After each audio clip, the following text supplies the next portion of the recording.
I woke up in the middle of the night over 15 years ago. I was feeling nauseous.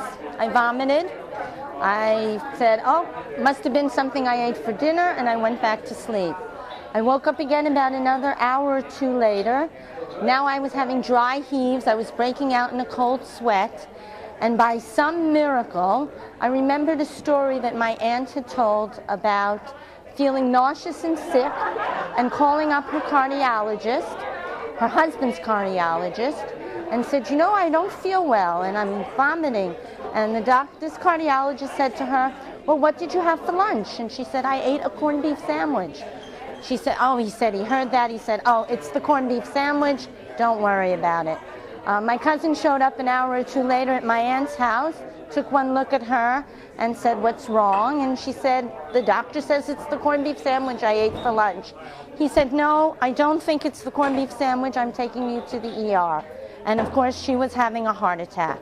Well, as I'm up for the second time that night, having dry heaves and cold sweats, the story came back to me.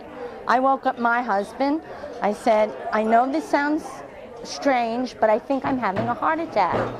And I was 41 years old at the time, and my husband looked at me and said, have you lost your mind? I said, maybe, I said, but call 911 and let's see what they say. Well, the ambulance arrived, I was hooked up to an EKG, and I was flipping T-waves. And they rushed me off to the ER. I was having a heart attack too. I was lucky because the diagnosis was correct.